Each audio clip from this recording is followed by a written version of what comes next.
وأصحابه الأخيار وأزواجه الطيبات الطاهرات أوصيكم عباد الله وإياي أولا بتقوى الله أما بعد فأعوذ بالله من الشيطان الرجيم بسم الله الرحمن الرحيم نساؤكم حرث لكم فأتوا حرثكم أنى شئتم وقدموا لأنفسكم واتقوا الله صدق الله مولانا العظيم وقال نبي الله سيد البشر محمد رسول الله صلى الله عليه وسلم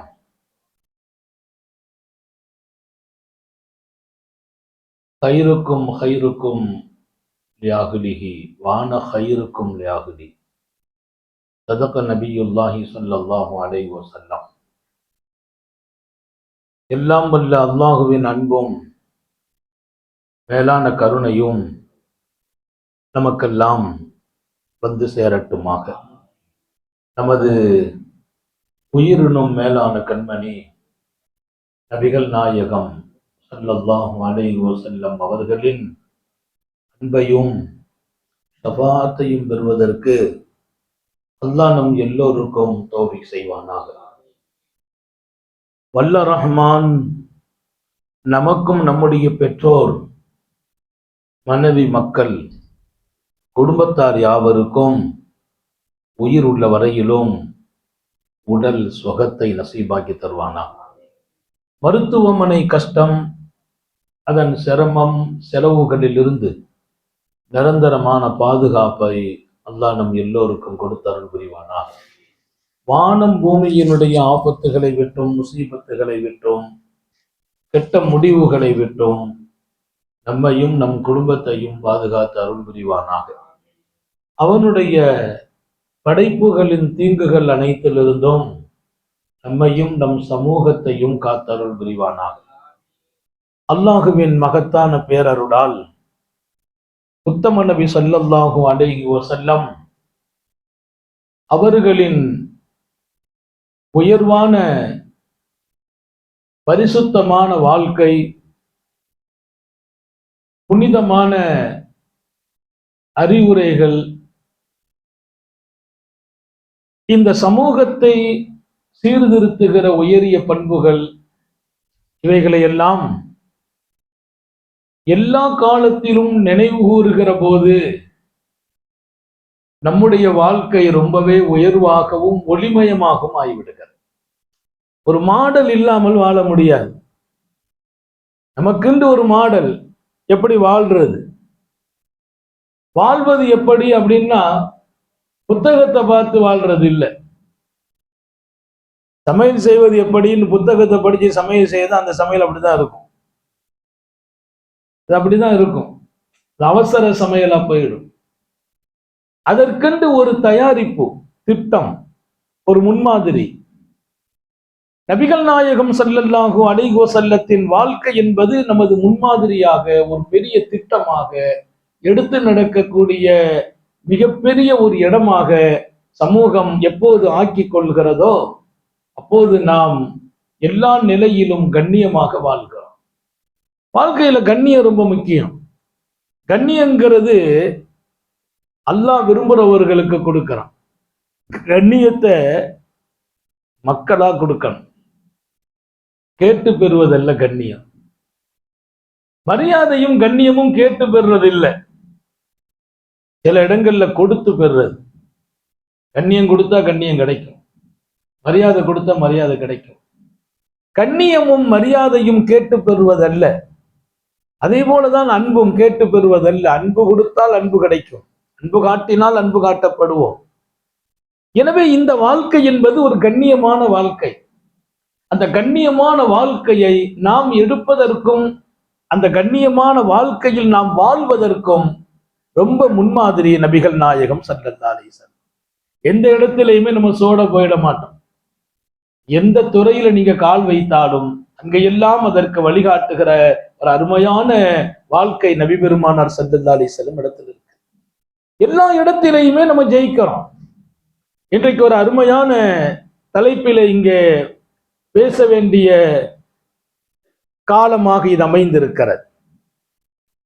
திருமண வாழ்க்கையில் வல்லல் நபியின் வழிகாட்டுதல், அழகிய குடும்ப வாழ்க்கை. பெருமானார் ஸல்லல்லாஹு அலைஹி வஸல்லம் கற்றுக் கொடுத்த குடும்ப வாழ்க்கை, திருமண வாழ்க்கையில் வல்லல் நபியை வழிகாட்டி ஒரு அருமையான வாழ்க்கை. அது குடும்ப வாழ்க்கைங்கிறது ஒரு தனி ரசனையான வாழ்க்கை. நிக்காவுக்கு பின்னால அல்லாஹ் குர்ஆன் ஷரீஃபில் இந்த சமூகத்தை திருமணத்தை கொண்டு அவன் இந்த சமூகத்தை குடும்ப வாழ்க்கையில எப்படி இருக்கணும், திருமண வாழ்க்கை எப்படி இருக்கணும்னு சொல்ற இடமெல்லாம் ரொம்ப அழகா இருக்கும், நிறைய அறிவுரைகளோடு. பெருமானார் ஸல்லல்லாஹு அலைஹி வஸல்லம் திருமண வாழ்க்கையை சொல்லும் போது பாதி வாழ்க்கை முடிஞ்சு போச்சுங்கிறாங்க. திருமணத்திற்கு பின்னால பாதி வாழ்க்கை இருக்குதுங்கிறாங்க. நம்ம நிக்கா செய்யறது 20 வயசுலயோ 30லயோ 25லயோ அது அல்ல. அதுக்கு பின்னால நம்ம 50 வருஷம் 100 வருஷம் வாழ்ந்தாலும் சரி, பாதி வாழ்க்கை திருமணத்திற்கு முன்போ பாதி வாழ்க்கை திருமணத்திற்கு பின்பு. வல்யத்தகில்லா பின்னிஸ்புல் பாக்கின்றாங்க, ஒரு அழகான வார்த்தை. திருமணத்திற்கு பின்னால இருக்கிற அந்த பாதி வாழ்க்கையை அல்லாஹ்வை பயந்து வாழுங்கள். அது ஒரு பாதி வாழ்க்கை, இனி ஒரு பெரிய வாழ்க்கை. அது அல்லாஹ்வை பயந்து அந்த வாழ்க்கை இருக்கட்டும். குடும்பம் என்பது ரொம்ப பெரிய கவனத்தில் எடுக்கணும். குடும்ப வாழ்க்கைங்கிறது எப்போதுமே அதுல அழகு இருக்க வேண்டும். குடும்ப வாழ்க்கையில எப்போது கலகலப்பு இருக்கணும். அல்லாஹ் நம்ம எல்லாருக்கும் தௌபீக் செய்வானாக. இன்னைக்கு இது பயானுங்கிறது கேட்டுட்டு எல்லாம் போறது இல்லை. நம்மகிட்ட இருக்கிற சில குறைகளை சரி செய்வது, நம்மை நிறைவுபடுத்துவது, இப்படி எல்லாம் ஒரு வாழ்க்கை இருக்குது. நான் வாழ்ந்தேனா இல்லையா, எப்படி வாழ்வதுங்கிற ஒரு தயாரிப்புக்கு வருவது. அல்லாஹ் அப்படி வாழ்கிற நசீபை வழங்குவானாக. குடும்ப வாழ்க்கையில் நபி பெருமானார் ஸல்லல்லாஹு அலைஹி வஸல்லமே ரோல் மாடல். மாத்தபுன் நபியின் ஸல்லல்லாஹு அலைஹி வஸல்லம் நான் என் மனைவியர்களுக்கு நல்ல கணவன் சொன்னான். இங்கே நம்ம கவனிக்கணும்.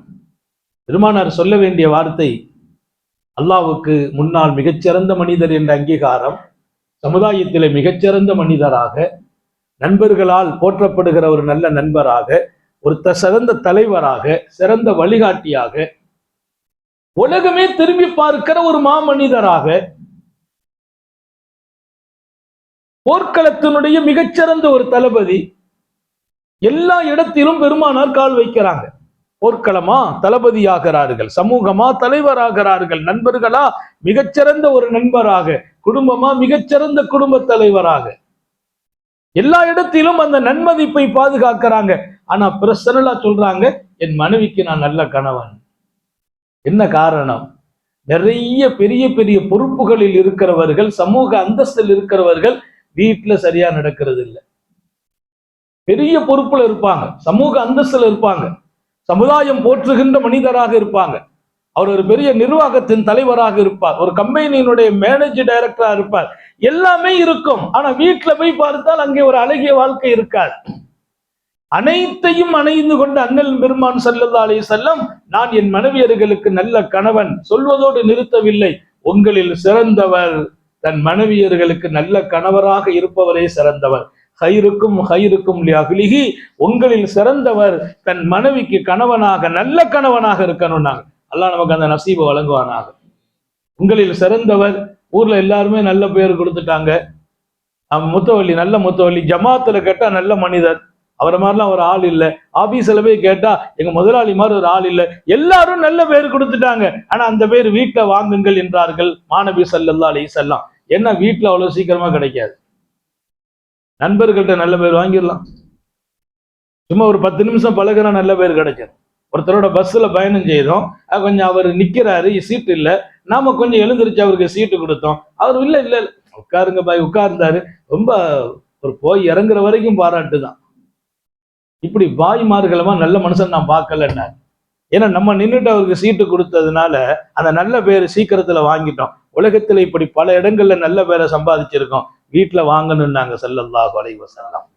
குடும்ப வாழ்க்கையின் மாணவியே மிகச்சிறந்த வழிகாட்டி. வீட்டுல அந்த பேர் நிறைய பேருக்கு வாங்க முடியுமாங்கிற கேள்வி நான் தாய்மார்களுக்குமாக சேர்த்து சொல்கிறேன்.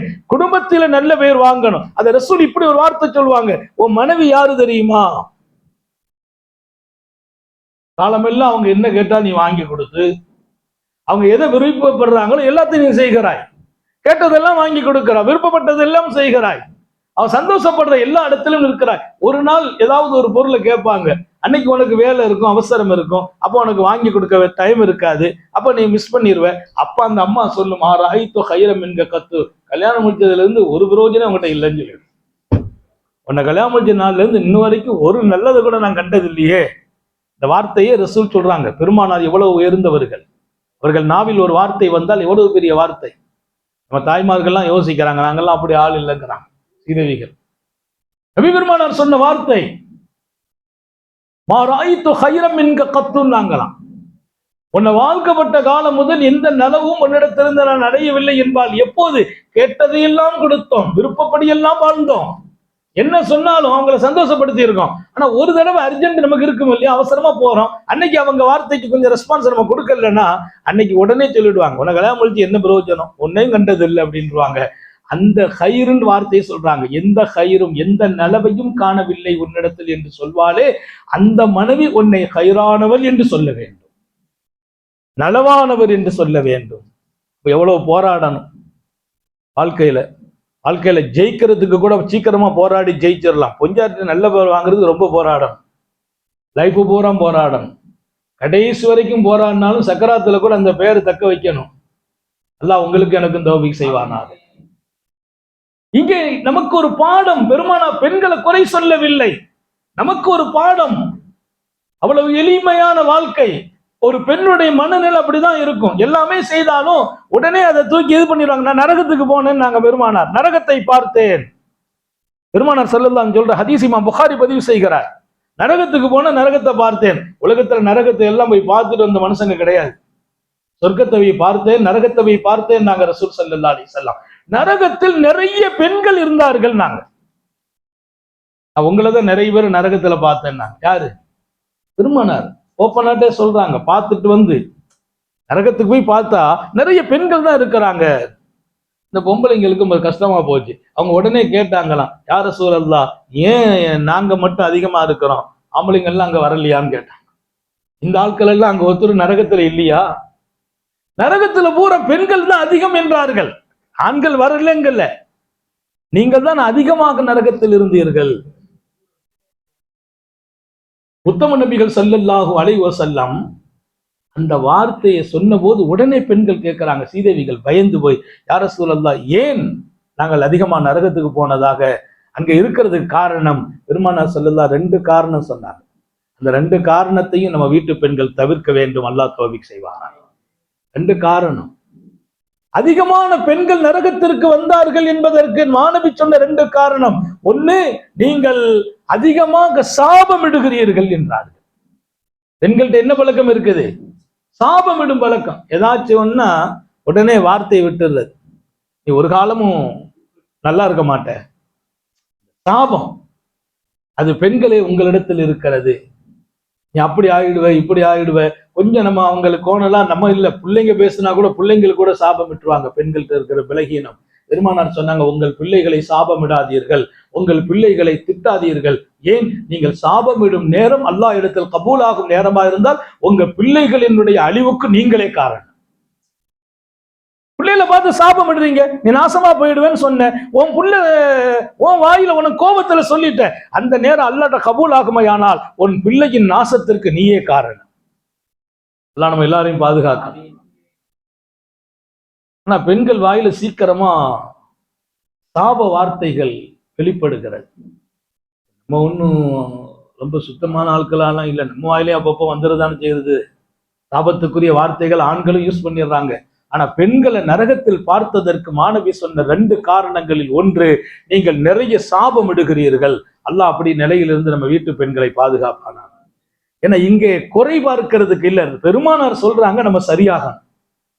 2வது தக்ஃபுருனல் அஷீர்னாங்க, நீங்கள் கணவன்மார்களை நிராகரிக்கிறீர்கள். 2வது காரணம் என்ன? உங்கள் கணவன்மார்கள் உங்களுக்கு என்னதான் உபகாரம் செய்தாலும் அவங்களை நிராகரிக்கிறீங்க. எல்லாத்தையும் வாங்கிட்டு நீ ஒண்ணுமே தரலன்னு சொல்றீங்கல்ல, இதுக்காக நரகத்துக்கு போறீங்கன்னா எல்லாம் நம்மை பாதுகாக்கலாம். நம்ம என்ன கொடுத்தாலும் ஓகே பண்ணணும். என் கணவன்மாரெல்லாம் இல்லைங்க, நான் என்ன கேட்டாலும் வாங்கி தருவாங்க, என்ன கேட்டாலும் வாங்கி தருவாங்க, என்ன எப்பவுமே சந்தோஷமா வச்சுக்கிடுவாங்க, ஒரு நாள் கூட இல்லைன்னு சொன்னது இல்லை அப்படிங்கிற ஒரு பழக்கம். என்னைக்கோ ஒரு நாளைக்கு இல்லைன்னு சொல்லிட்டாலும் பரவாயில்லைங்க, நீங்க இல்லைன்னு சொன்னா நாளைக்கு தந்துருவாங்க. அந்த மனநிலை பெண்களுக்கு வரணும். நீங்கள் உங்கள் கணவன்மார்கள் செய்த உபகாரத்தை மறுக்கிறீர்கள், அதனால் உங்களுக்கு நரகம்.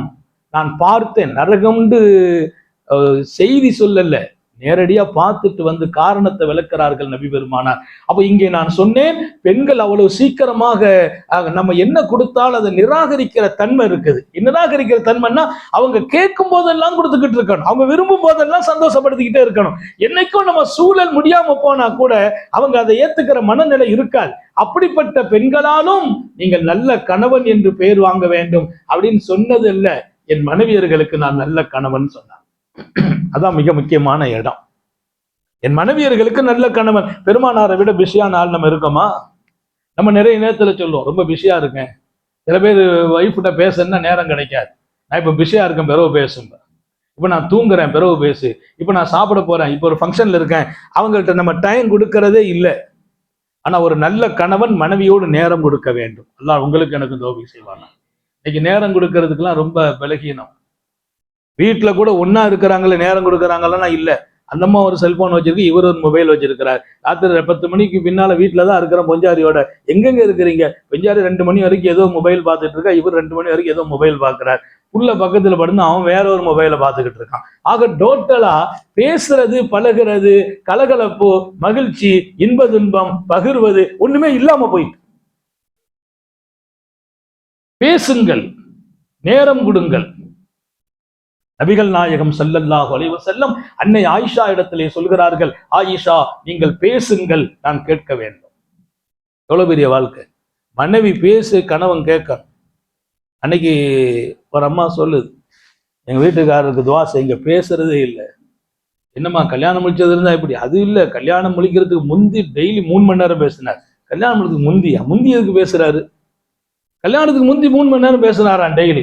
ஏன்னா மாப்பிள்ளை பொண்ணு நிச்சயம் பண்ணதுல இருந்து இவங்க என்ன பண்ணிடுறாங்கன்னா, ஒரு மொபைலை கொண்டு கையில கொடுத்துட்றாங்க. நீ உங்க வீட்டுக்கார்ட்ட பேசிக்க. யாரு உங்க வீட்டுக்காரு? ஹலாலே ஆகல. நிச்சயமானதுல இருந்து என்ன ஆரம்பிச்சிடுறாங்க? பேச ஆரம்பிச்சிடறாங்க. போன்ல, மொபைல்ல. அவர் எங்கேயோ இருக்காரு, இவர் எங்கேயோ இருக்கான், பேசி எல்லாம் பேசி முடிச்சிடுறாங்க. கல்யாணத்துக்கு பின்னால பேசுறதுக்கு பேச்சு இல்லை. இப்ப அந்த அம்மா சொல்லுது, கல்யாணம் முடிஞ்சா இப்ப பேசவே மாட்டேங்காது. அன்னைக்கு இருந்த பேச்சு நம்பிதான் நான் கல்யாணம் முடிஞ்சு, இப்ப பேசுறதே இல்லை, நேரமே தர மாட்டேங்கிறார். அதனால முறை தவறிய பேச்சுக்களை தவிர்க்கணும். திருமணத்துக்கு முன்னால பேசுறது அனுமதியும் இல்லை, பேசவும் கூடாது. அதுல கொஞ்சம் கவனம் வைங்க. திருமணத்துக்கு முன்னால் நிச்சயம் முடியுது, இதான் மாப்பிள்ளை இதான் பெண்ணுன்னு முடிஞ்ச உடனேயே மாப்பிள்ளை வீட்டுல பொண்ணு வீட்டிலேயே ஓப்பனாட்டே கொடுத்துட்றாங்க பெண்ணு கையில. இதுக்கு அந்த மொபைல் வேற அவர் வாங்கி அனுப்புறாரு, மாப்பிள்ளை அங்கேருந்து அனுப்பி வைக்கிறாரு, உங்க வீட்டுல கொடுத்துருங்க. இது ஒரு சீர் மாதிரி வாங்கி இவங்க பொண்ணு கையில கொடுத்து, ஏமா சீதேவி உனக்கு இப்ப நாங்க பெர்மிஷன் கொடுத்துட்டோம், நீ பேசு. நீ யாரு பெர்மிஷன் கொடுக்கறதுக்கு? அல்லாஹ் ரசூல் கொடுக்காத பெர்மிஷனு? அல்லாஹ் ரசூல் கொடுக்காத பெர்மிஷன் கொடுக்கறதுக்கு உங்களுக்கு என்ன ரைட்டு? ரைட்டே இல்லை. சில நாடுகள் இருக்குது, அந்த மாதிரிலாம் பேச ஆரம்பிச்சிருவாங்க. நிச்சயமா ஒரு கல்யாணத்தை முடிச்சு வச்சிருவாங்க, 2 பேருக்கு நிக்கா நடந்துரும். ஆனா நிக்கா நடந்து அவங்க எங்க போன கொடுத்து பேசிக்கிட்டு இருப்பாங்க. 1 வருஷம் கழிச்சுதான் கணவன் மனைவி சேர்ற வாழ்க்கைலாம் இருக்கு. கல்யாணம் மாதிரி நிக்கா ஆயிட்டா பிரச்சனை இல்லை, ஒப்பந்தத்தை வச்சுட்டு ஒண்ணும் செய்யக்கூடாது. எனவே நபி பெருமானார் ஸல்லல்லாஹு அலைஹி வஸல்லம் குடும்ப வாழ்க்கையில நல்ல கணவன் என்ற முத்திரை பெறுங்கள். அது ஒரு அழகான வாழ்க்கை. குடும்பத்துல கசப்பு வந்ததா எல்லா வகையான சந்தோஷம் போயிடும். வீட்டுல கசப்பு வந்தா என்ன வாழ்க்கை அது? மனைவி பார்த்தா எனக்கு பிடிக்கல, என்ன பார்த்தா மனைவிக்கு பிடிக்கல, வீடு வீடாட்டா இருக்கும், வீடு வீடாட்டா இருக்குன்னு. நான் போனா எனக்கு சந்தோஷமா இருக்கணும், என் மனைவியை பார்த்தா. என் மனைவிக்கு என்ன பார்த்தா சந்தோஷமா இருக்கணும். அல்லாஹ் குர்ஆன்ல சொல்றான், இப்பமல்ல வஜால பைனக்கும் மவத்தத்த வரஹ்மா, உங்களுக்கு வயசானாலும் கூட நாளுக்கு நாள் உங்க 2 பேருடைய அன்பு கூடணும். இப்ப அன்பு அதிகமா இருக்கணும். கல்யாணம் முடிச்ச புதுசுல நாளைக்கு போக போக மவத்தத்த வரஹ்மா, ஒருத்தன் மீது ஒருத்தருக்கு அக்கறையும் இரக்கமும் வர வேண்டும். முதல்ல முஹப்பத் ஆயிடும், நேசம் கூடும். புது பொண்ணா இருக்கும்போது, புது மாப்பிள்ளையா இருக்கும்போது நேசம் கூட்டிகிட்டே இருக்கணும். அதுக்கு பின்னால வயசாக வயசாக 70 வயசுலையும் 80 வயசுலையும் கணவன் மனைவி ஒருத்தர் மீது ஒருத்தர் இரக்கம் உள்ளவங்களா இருக்கணும். மனைவிக்கு ஒன்னா இவரால தாங்க முடியாது, இவருக்கு ஒன்னா மனைவியால தாங்க முடியாது. ஒன்னை மட்டும் சொல்லுகிறேன், மனைவி இல்லாத வாழ்க்கை அது ரொம்ப கஷ்டமான வாழ்க்கை. ஹயாத் வரைக்கும் மனைவி நம்ம கூட இருக்கணும். அவங்கள பொறுத்தவரையில கணவனுக்கு பின்னால அவங்க எப்படியும் சமாளிச்சுக்கிறாங்க, மக வீடு மகன் வீடு. நமக்கு மனைவிக்கு பின்னால வாழ்க்கையே ஒரு வகையான சிரமம். அதனால சில பெரியார்கள் சொல்லுவாங்க, வாழ்க்கையில பெரிய பரக்கத்து என்னன்னா அவங்க இருக்கும்போதே நம்ம போயிடணும்பா. அல்லாஹ் நம்ம மனைவிமாருடைய ஹயாத்துல பறக்க செய்யுது. அதனால அதுக்காக வேண்டி அவங்க ஹயாத்து பறக்கத்தான். யாருடைய ஹயாத்து? நம்ம மனைவிமாருடைய ஹயாத்து பறக்கத்தான். அவங்க நீளணும், நீண்ட காலம் வாழணும். ஏன்னா அவங்களோடு நாம் வாழ வேண்டும். ஒரு நாள் முஆத் இப்னு ஜபல் ரலியல்லாஹு அன்ஹு சொன்னாங்க, முஆத் இப்னு ஜபல் அவங்களுக்கு காலரா நோய் பாதிக்கப்பட்டிருக்கு. காலராவிலே அவங்களுடைய 2 மனைவி மௌத்தா போயிட்டாங்க. முஆத் இப்னு ஜபலுடைய 2 மனைவி பயங்கரமான காலரா. அம்வாஸ் என்ற காலராவில 2 பேருமே வஃபாத், 2 மனைவி வஃபாத். அவங்களுக்கும் காலரா தொத்து இருக்கு. அது பல்லாயிரம் மக்கள் ஷஹீதான ஒரு காலம். அது சஹாபாக்கள் நிறைய பேர் ஷஹீதான ஒரு நேரம். அந்த நேரத்தில் அவங்க சொன்னாங்களா, ஜவ்வி ஜூனி மனைவி 2 பேர் மௌத்தா போன போது சொன்னாங்க, எனக்கு நிக்கா செய்து வையுங்கள், எனக்கு நிக்கா செய்து வையுங்கள். கேட்கிறாங்க, பாவா காலரா பயங்கரமா இருக்குது, உங்களுடைய உடல்நிலையில் நீங்களும் அதுல பாதிக்கப்பட்டிருக்கிறீங்க. அவங்க சொன்னாங்களா, கல்யாணம்னா என்ன நினைச்சுக்கிட்டீங்க? மனைவியை வச்சு கல்யாணத்தை பொழிஞ்சு ஏதோ ஒரு வாழ்க்கையை லைவ் ஜாலின் மட்டுமா நினைத்தீர்கள்? இன்னி அக்ரஹு அன் அல்கிய ரப்பி அஸ்பா, அல்லாஹ்வை நான் சந்திக்கிற காலத்தில் இருக்கிற என் ரப்ப நான் சந்திக்கிற போது அவர் சொன்ன வார்த்தை யாரு? பெருமானாருடைய அன்பு சஹாபி முஆத் இப்னு ஜபல் ரலியல்லாஹு, என் ரப்பை நான் சந்திக்கும் போது மனைவி இல்லாத நிலையில் அல்லாஹ்வை சந்திக்க நான் வெறுக்கிறேன் என்றார். மனைவி இல்லாம ஒரு இரவு கழிச்சிட்டு அல்லாஹ்வை நான் பார்க்கறது திருப்திப்படல, மௌத்து வரைக்கும் மனைவியோடு இருக்க வேண்டும். அல்லாஹ் நம்ம வீட்டு பெண்களின் ஹயாத்தில் பறக்க செய்வானாக. ஒரு கால் மனைவியர்கள் மரணித்தால் அவங்க கபரை சொர்க்க பூங்காவாக்கி வைப்பானாக. அவங்க இருக்கும்போது சந்தோஷப்படுத்துங்க. வீட்டுல பெண்கள் பலகீனமானவங்க தான், அவங்கள்ட்ட குறை இல்லைன்னு நான் சொல்ல, குறை இருக்கும். பெண்களுக்குன்னு ஒரு பலகீனம் இருக்குது. அதனாலதான் பெருமானார் ஸல்லல்லாஹு அலைஹி வஸல்லம் சொல்றாங்க, அத அவங்க குறை இருக்கலாம், ஆனா அந்த குறைய நீங்க என்ன செய்யணும்? விட்டு கொடுத்துருங்கிறாங்க. ஒரு சிறந்த கணவருக்கு பெருமானார் சொன்ன அடையாளம், உன்னுடைய மனைவிட்ட உனக்கு பிடிக்காத காரணம் இருக்கும். பெருமானார் சொன்னது, உனக்கு பிடிக்காதது இருக்கும். எல்லாமே நமக்கு பிடிச்ச மாதிரியா இருக்கும், 1-2 நமக்கு பிடிக்காது. அவங்க பழக்கம், பேச்சு, சில காரியம் நம்ம அடிக்கடி சொல்லுவோம். உன்னை எத்தனை தடவை சொல்லியிருக்க இப்படி பேசாதன்னு, எத்தனை தடவை சொன்னாலும் அவங்க அப்படிதான் இருப்பாங்க. சில பேர் மாறுறதுக்கு வாய்ப்பு குறைவு. அதனால நம்ம வெறுத்துறதா? அல்லாஹுவின் தூதர் கண்மணி நாயகம் ஸல்லல்லாஹு அலைஹி வஸல்லம் சொன்னாங்க, லா யபருக்கு மூமினுன் மூமினா, எந்த ஒரு மூமினான ஆண்மகனும் எந்த ஒரு பெண்ணையும் வெறுக்க வேண்டாம். அவரிடத்துல ஒரு குணம் உனக்கு பிடிக்கவில்லையா, உனக்கு பிடிக்கிற இன்னொரு குணம் இருக்கு, அதை கொண்டு பொருந்திக் கொள்ளா. மனைவியினுடைய ஒரு குணம் நமக்கு பிடிக்கல, ஆனா பிடிக்கிற குணம் 100 இருக்குது. ஒரு குணம் தான் நம்ம பிடிக்கல, இன்னும் பல நல்ல குணங்கள் இருக்கும், தேடிப்பார். அவளிடத்தில் இருக்கிற பிடிக்கும் குணத்தை கொண்டு பொருந்திக்கொள். அவ எல்லாமே பிடிக்கணும்னு நினைக்க முடியாது, ஒரு சில குணங்கள் பிடிக்காது, அவ்வளவுதான், அதை விட்டுடுங்கிறாங்க ரசூல். கொஞ்சம் கொஞ்சமா சொல்லலாம். பலகீனமானவர்கள் பெண்கள், நம்மை போன்ற பலமானவர்கள் அல்ல. எனவே கணவன் மனைவி விவகாரங்களில் சில பேர் கேட்பாங்க, பெண்களுக்கு தானே சப்போர்ட் பண்ணி பேசுறீங்க. அப்படி இல்லை, பெண்களுக்கு சப்போர்ட் இல்லை. பெண்களை பொறுத்தவரையில் அவர்களிடத்தில் பலகீனம் இருக்கிறது. நமக்கும் அவர்களுக்கும் மத்தியில் வரக்கூடிய விவகாரங்களில் நிறைய இடங்களில் ஆண்கள் கொஞ்சம் இறங்கி போகணும். நாங்க நபிகள் நாயகம் ஸல்லல்லாஹு அலைஹி வஸல்லம் ஆண்கள் இறங்கி போகணுங்கிறாங்க. பெண்களுக்கு நிறைய பாடம் சொல்லி தர்றார்களே பெருமானார் ஸல்லல்லாஹு அலைஹி வஸல்லம்.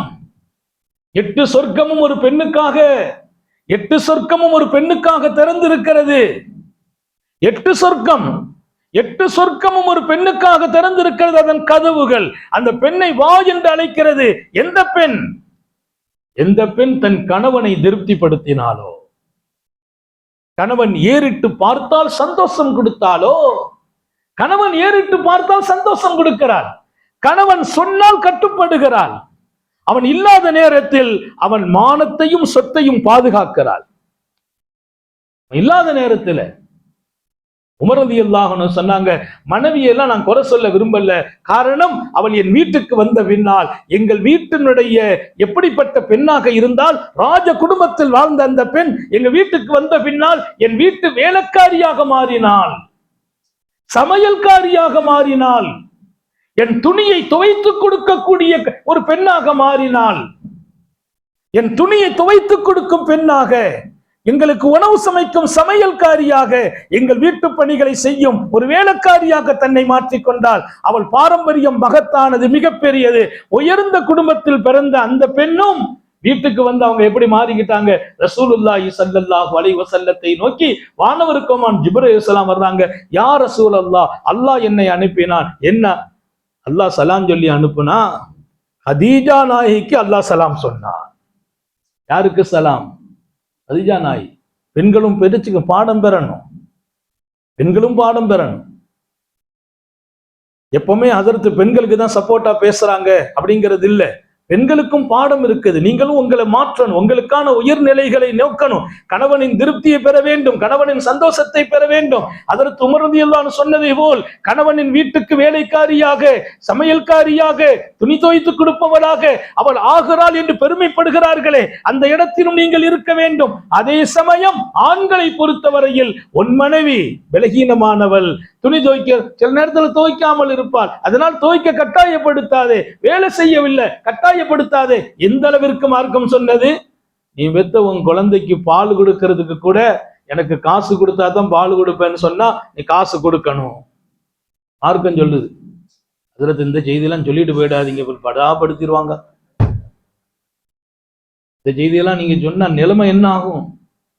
மார்க்கம் எப்படி ஒரு பெண்ணை, அவளை நான் எந்த இடத்தில எல்லாம் கொண்டு நிறுத்த வேண்டும். அதனால பெண்களை பொறுத்தவரையில சப்போர்ட் பண்றோம் இல்ல.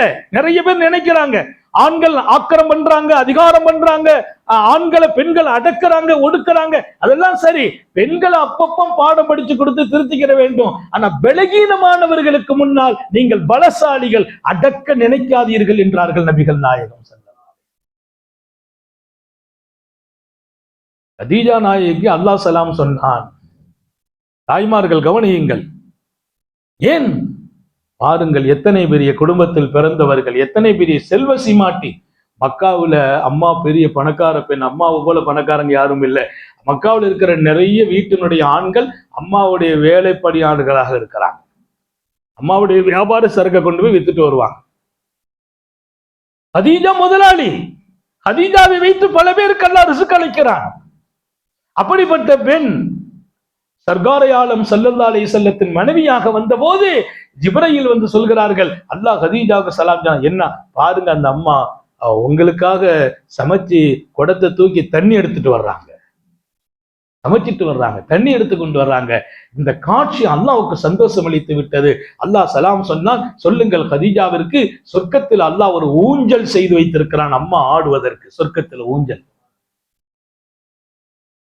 தாய்மார்களுக்கு சொல்றேன், கணவனை சந்தோஷப்படுத்துகிற வேளையில், கணவனுக்கு பணிவிடை செய்யும் வேளையில் கணவனை எதிர்த்து பேசாமல், கணவனை அடக்க நினைக்காமல், கணவனை கஷ்டப்படுத்தாமல், கணவனை திருப்திப்படுத்தினால், அவருடைய வேலைகளில் நீங்கள் பங்கெடுத்தால் எவ்வளவு பெரிய சோபனம். அல்லாஹ்வே சலாம் சொன்னான். அதனால பெண்களுக்கு சொல்ல வேண்டியதை சொல்கிறோம்.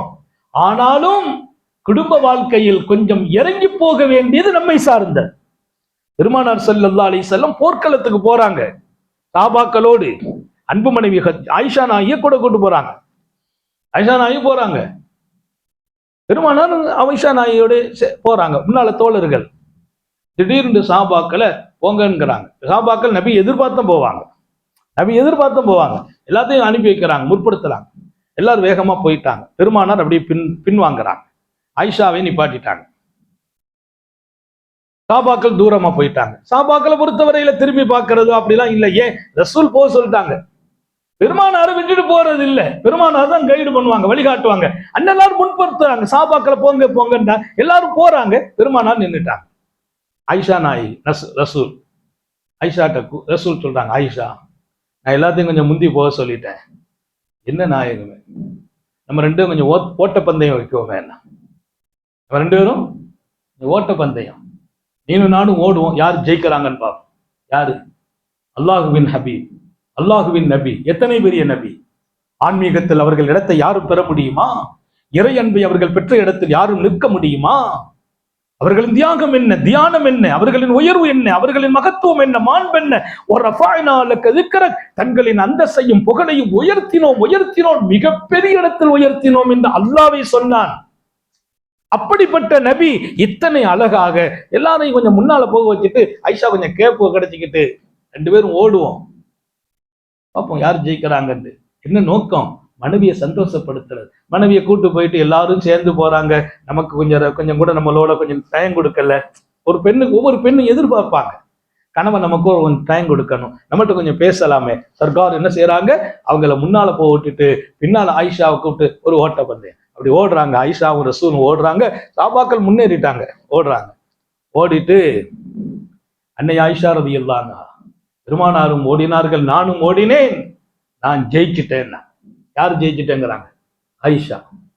நான் ஜெயிச்சிட்டேன், நான் தான் முந்தினேன். நான் கேட்கிறேன், நபியை முந்த முடியுமா?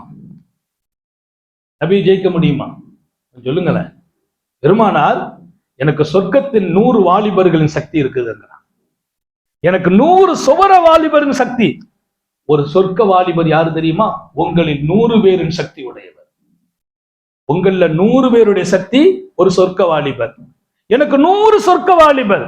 ஒரு கணக்கு சொல்லுங்க, என்னாச்சு? 10,000. சுப்ஹானல்லாஹ். மேக்ஸ்ல புலியாதான் இருக்கிறாங்க எல்லாரும். எங்க ஒரு சொர்க்க வாலிபர் 100 வாலிபரின் சக்தி இங்கே. எனக்கு 100 சொர்க்க வாலிபரின் சக்தி. சர்க்கார் சொல்றாங்க, 10,000 இளைஞர்களுடைய சக்தி எங்கிட்ட இருக்குதுங்கிறாங்க. யாரு? முகமது ரசூலுல்லாஹ். எப்படி ஆயிஷா நாகியால நபியை ஜெயிக்க முடியும்? ஆயிஷா பெருமையா சொல்றாங்க, நான் ஜெயிச்சிட்டேன். பொம்பளைங்கள்ட்ட எப்படின்னா, நம்ம கொஞ்சம் மெலிஞ்சுதா கொஞ்சம் விட்டு கொடுத்துட்டோம்னா, எங்க கணவர்லாம் இப்ப நம்ம தான் பவர்ஃபுல்லும்பாங்க. நம்ம தான். நிறைய வீட்லயும் அப்படிதான் சூழ்நிலை. நம்ம ரிமோட் அவங்க கையில தான் இருக்கு. ஒருத்தர் ஹாஜியார் போய் பார்த்தோம், மதரசா விஷயமா, இப்ப லோக்கல்ல மதரசா விஷயமா வந்திருக்கோம், கொஞ்சம் ஹெல்ப் பண்ணணும். ரொம்ப சந்தோஷம் ஹதரத், நீங்க செய்தவிகள் பெரிய ஆட்கள்லாம் வந்துட்டீங்க, கொஞ்சம் உட்காருங்கன்னு உள்ள போனார். உள்ள போயிட்டு நேரமாச்சு, ஆளை வரக்கான. அவர் போன ஸ்பீடை பார்த்தா பெரிய பரக்கத்தான் இன்னைக்கு மதரசாவையை கட்டி முடிச்சிடலாம்னு நினைச்சோம். அவர் போன ஸ்பீடு. கொஞ்ச நேரம் கழிச்சு வந்து சொன்னாரு, ஹதரத் சந்தோஷம், சிறப்பா செய்திருவோம், வீட்டம்மாட்ட கேட்டிருக்கேன், அவங்க கலந்து சொல்றேன்னு இருக்காங்க, நாங்க முடிவு பண்ற இன்னும் அவ்வளவுதான் கதை. பெண்கள் விசாலம் இல்லாதவர்கள் இல்லை, விசாலமானவர்கள். நிறைய குடும்பங்களில் நம்மை விட அவர்களிடத்துல விசாலம் இருக்கும், கொடுக்கும் தன்மைகள் அதிகம் இருக்கும். ஆனா நான் சொல்ல வந்த செய்தி என்ன, அவர் டைரக்டா, அவ்வளவு வசதி இருந்தும் அவர் டைரக்டா கொடுக்கல, வீட்டுல கலந்து சேருங்கிறார். அதான் ஒரு நல்ல கணவனின் அடையாளம். மனைவிட்ட மஷ்வரா பண்ணணுங்கிறாங்க நபிகள் நாயகம், ஆலோசனை கேட்கணும். பெண்கள் தான் அவங்களை ஒதுக்கி வைக்கிறது இல்ல, குடும்ப விஷயத்துல ஆலோசனை. நீங்க எப்படி நினைப்பீங்களோ, எங்க வீட்டுல காலையில எழுந்திருச்சு போகும்போது முதல்ல மஷ்வரா தான். என்ன மஷ்வரா? மதியம் என்ன சாப்பாடு? யார்கிட்ட? மனைவிட்ட கேட்பேன், என்ன மதியம் செய்வோம், சாப்பாடு என்ன செய்வோம், கறி என்ன எடுப்போம், என்ன வைக்கணும். பிள்ளைகள் இருப்பாங்க, பிள்ளைங்கள்ட்ட பேசுறது என்னமா, அம்மாட்ட எங்க ஒய்ஃப்கிட்ட கேட்டா பிள்ளைகிட்ட கிளம்பாங்க, பிள்ளைகள்ட்ட கேட்போம். பிள்ளைங்கள்ட்ட கேட்டா அம்மா என்ன சொன்னாங்க. ஒரு வட்டத்துக்குள்ளே. அதை விட பெரிய ஆச்சரியம் இல்லை இங்க வந்து கேட்கறது. அம்மா மதியம் சாப்பிட்டீங்களா, இன்னைக்கு என்ன கறி போட்டுங்க, ரைட்டு, நாளைக்கு என்ன கறி சொல்லணும், ஆர்டர் கொடுக்கவா. எனக்கு போன் பண்ணி கேட்பாங்க, இன்னைக்கு நாளைக்கு இப்படி ஒரு விசேஷம் வைக்கலாம் நினைக்கிறோம், எப்படி, சிறப்பா வைங்க. ஒரு கணவன் மனைவியோடு ஆலோசனை, மனைவி கணவனோடு ஆலோசனை, அந்த குடும்பம் கண்ணியமான குடும்பம். அல்லாஹ் உங்களுக்கு எனக்கு தௌஃபீக் செய்வாங்க. இப்போதும் இருக்கிறது. இப்ப நான் செய்தியாக சொல்லல, என் லைஃப சொல்றேன். மனைவியர்களிடத்தில் ஆலோசனை செய்யாம ஒரு காரியம் செய்யறது இல்ல. ஒரு பிள்ளையை படிக்க வைக்கணுமா, என் மகனை படிக்க வைக்கணும், என்ன படிக்க வைக்கிறது? நானாக முடிவு எடுப்பதில்லை, மனைவிட்ட கலக்கணும். மனைவியாக முடிவு எடுப்பதில்லை, கணவன் கலக்கணும். ஒரு வீட்டுல பிள்ளைகள் வளர்வதும் உருவாக்குவதும் அவர்களை கல்வியாளர்களாக ஆக்குவதற்கும் ஒருவர் தீர்மானித்தால் அது அழகாக அமையாது. 2 பேரும் கலந்து செய்தால் பிள்ளைங்க சிறப்பாக வளர்கிறார்கள். நிறைய இடங்கள்ல தன்னிச்சையா முடிவு எடுக்கப்படுது. உங்கள்கிட்ட என்ன சொல்றது, இவரா எல்லாம் எடுத்துக்கிறார். இன்னைக்கு ஒரு அம்மா சொல்லுச்சு, அவர் என்ன சம்பாதிக்கிறாருன்னு தெரிய மாட்டேங்குன்னு சொல்லு. என்ன வருமானம் வருது இதுவரைக்கும் சொல்லல. கல்யாணம் ஆயிடுச்சு எவ்வளவு நாள் ஆச்சுமா? 20 வருஷம் ஆச்சுங்க. கல்யாணம் ஆகி 20 இயர்ஸ் ஆச்சு. அவர் என்ன, அவருக்கு வரவு தெரிகிறது இல்லை. அது நிறைய பெண் விரும்புறாங்க, எவ்வளவு வரவு வருது. அவர்கிட்ட கேட்டேன், ஏன் சொல்லல? அதற்கு உங்க விஷயம் தெரியாது, சொன்னா பாக்கெட் காலி ஆயிடுங்கிறார். அவர் உஷாரா இருக்கார். அப்படி இல்லை, கலந்து விடுங்கள். சில விஷயங்கள் மனைவியர்களுக்கு தெரியும் போது அதன் பரக்கத்து வேறு. சிலதை மறைச்சுதான் ஆகணும், எல்லாத்தையும் சொல்ல முடியாது. நமக்கு தெரியுது இந்த அம்மா வீண் விரயம் பண்ணுவாங்கன்னா அங்க மறைக்கிறது. காசு வீண் விரயம் ஆயிடும், எவ்வளவு வருதுன்னு தெரிஞ்சிச்சுன்னா வீண் விரயம் ஆகும், அப்ப கொஞ்சம் மறைக்கும். மார்க்க எல்லாவற்றுக்கும் வழி சொல்லுகிறார். சர்க்கார் ஐஷா நாயகியோடு ஓடலாங்கிறாங்க. 2 பேரும் ஓடுறாங்க. ஓடுனா பெருமானார் ஐஷா சொல்றாங்க, நான் ஜெயிச்சுட்டேங்கிறான். அது ஒரு மகிழ்ச்சியோடு பெருமானார் சிரிச்சாங்க. அல்ஹம்துலில்லாஹ். இப்ப என்ன, பெருமானார் ஆயிஷாவை ஜெயிக்க வச்சிருக்காங்கன்னு அர்த்தம். என்ன செய்யிட்டாங்க? நமக்கு பாடம். மனைவியோட போட்டோம்னா மனைவி ஜெயிக்கணும், நம்ம தோத்து போயிடணும். அல்லாஹ் தௌஃபீக் செய்வானா? ஆமீன்னு சொல்ல மாட்டேங்கல, ஆமீன் வர மாட்டேங்குது. ஏன் நாங்க எப்படி தோக்குறது? பெருமானார் ஸல்லல்லாஹு சொன்ன ஒரு ஹதீஸ் உங்களுக்கு இருக்குது. இன்னி உஹிப்பன் நக்கூன மகுலூபன் கரீமா. எனக்கும் என் மனைவியர்களுக்கும் விவகாரங்கள் என்று வந்தால், ஏதாவது பேச்சு கொஞ்சம் முன்பின்னானால் என் மனைவி ஜெயிக்க வச்சு நான் தோத்து போக பிரியப்படுகிறேன். என் மனைவி ஜெயிக்க வச்சிடுறது, நான் தோத்து போக பிரியப்படுகிறேன். வெறுமனே சொல்லல, அந்த தோல்வி பொதுவா நம்ம மனசுல ஒரு நிலை இருக்குதுல்ல, தோல்வினாலே கேவலம், தோல்வினாலே கண்ணிய குறைவோ. அந்த மனைவிட்ட கணவன் தோற்று போனால் அந்த தோல்வி சங்கையான தோல்வி. உலகத்திலேயே ஒரு தோல்விக்கு சங்கைங்கிற அந்த வார்த்தை சொல்லப்படணும்னா ஒரு கணவன் மனைவிட்ட தோத்து போறது. அல்லாஹ் அந்த நசீபை நமக்கு தருவானா? சொல்லுங்களேன். அது சங்கை. காரணம் என்ன? அவங்க பலகீனமானவங்க விளங்கி நீங்க தோத்து கொடுக்குறீங்க பத்தியா, அவங்களை ஜெயிக்க வச்சு பார்க்கிறது. பெருமானாரை பார்த்து ஆயிஷா சொல்றாங்க, நான் ஜெயிச்சுட்டேங்கிறாங்க. ரசூல் புன்னகைச்சாங்க, சிரிச்சாங்க. பெருமானாருக்கு தெரியுது நம்ம விட்டு கொடுக்க போய் தானே ஜெயிச்சிருக்காங்க. அதை சொல்லல, நான் தான் விட்டு கொடுத்தேன் அப்படிலாம் சொல்லல, அவங்க ஜெயிச்சுட்டாங்க. 2வது ஒரு கட்டம் இதுக்கு பின்னால. அப்போ ரசூல் கேட்டாங்க, இன்னைக்கு ஒரு ஓட்டப்பந்தயம் வச்சுக்கிடுவோமா?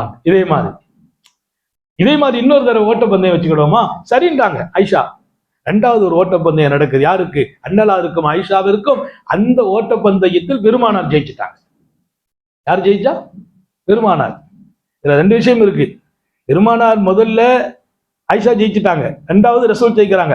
அதுலயும் கூட பாருங்க, அது ரசூல் விட்டு கொடுத்ததா இருக்கட்டும், அதுலயும் பாருங்க அந்த முதல் இடத்தை அவங்களுக்கு தான் கொடுக்குறாங்க.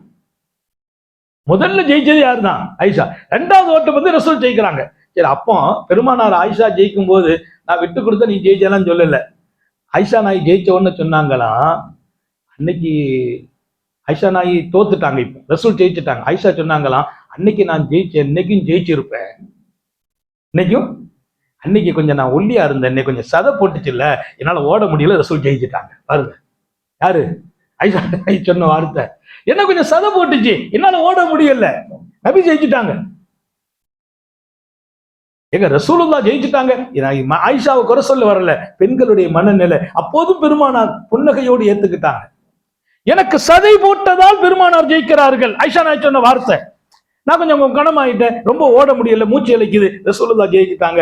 இங்கே 2 காலத்திலும் பெருமானாரை ஜெயிக்கிறார்கள். ஆனால் மனைவியை சந்தோஷப்படுத்துகிற அந்த ஒரு வாழ்க்கை என்பது ரொம்ப மகத்தானதும் உயர்வானதும். குடும்பத்தை ஒரு கலகலப்பாகவே கொண்டு போக வேண்டும். பிரச்சனை இல்லாத குடும்பம்னா எந்த குடும்பம்?